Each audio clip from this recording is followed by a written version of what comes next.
கலசம்லாம் இது நாள் வரைக்கும் வச்சதே இல்லை. கலசம் வைக்கணும், ஆனால் சிம்பிளாக வைக்கணும் அப்படிங்கிறதுக்காக இந்த வீடியோ. கலசம் சிம்பிளாக வைக்கிறவங்களுக்கு இந்த வீடியோவை ஷேர் பண்ணி விடுங்க. எப்படி வைக்கிறதுன்னு பார்த்தலாம். ஒரு பிளேட்டில் பச்சரிசி பரப்பி வச்சுட்டு அதில் கொஞ்சமாக மஞ்சள் குங்குமம் 2 வச்சுட்டு இதில் செம்பு வெள்ளின்னு 3ல் எது வேணாலும் வச்சுக்கலாம். செம்பில் எடுத்திருக்கேன். அதில் பாதி அளவுக்கு தண்ணி, கொஞ்சமாக மட்டும் பன்னீர் சேர்த்துக்கிறேன். இது கூடவே எலுமிச்சம்பழம், வெற்றிலை பாக்கு, வாசனையுள்ள மலர் எது வேணாலும் சேர்த்துக்கலாம். காதோல கருகமணி சேர்த்துருக்கேன்.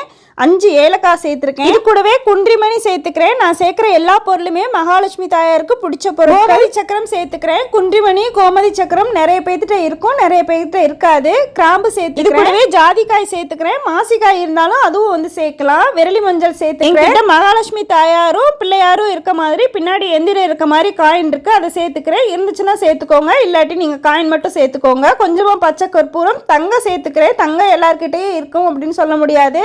நீங்க இல்லைன்னு அப்படின்னா காயின் மட்டும் சேர்த்துக்கோங்க. கூடவே துளசி சேர்த்துட்டு லாஸ்டா கொஞ்சமா மஞ்சள் குங்குமம் சேர்த்துட்டேன். இது எல்லா பொருளும் சேர்க்கணுன்ற அவசியம் இல்லை. கம்பல்சரியா எலுமிச்சம்பழம், வெத்தலை பாக்கு, ஒரு காயின் சேருங்க. இது போக உங்ககிட்ட என்ன இருக்கோ அதை சேர்த்துக்கலாம். எல்லாத்தையும் ஒரு பிளேட்ல எடுத்து வச்சுக்கோங்க. அப்பதான் மறக்காம எல்லாமே போடுறதுக்கு சரியா இருக்கும். 5 7ன்னு ஒற்றைப்படையில மாவிலை வச்சுக்கிறேன். இது இல்லை அப்படின்னா வெற்றிலை கூட வச்சுக்கலாம். மஞ்சள் தடவிய தேங்காயில குங்குமம் வச்சுட்டு அதை மேல வச்சுக்கிறேன். கலசத்தை அம்மனா பாவிச்சு வழிபடணும். அம்மன் சுமங்கலி அப்படிங்கறனால வந்து லாஸ்டா தேங்காய்க்கு மேல பூ வச்சுட்டா அவ்வளவுதான், கலசம் தயாராயிடும். டீடைல் வீடியோ யூடியூப் சேனல்ல இருக்கு, மறக்காம போய் செக் பண்ணி பாருங்க. யூஸ்ஃபுல்லான வீடியோஸ்க்கு சேனலை ஃபாலோ பண்ணிக்கோ.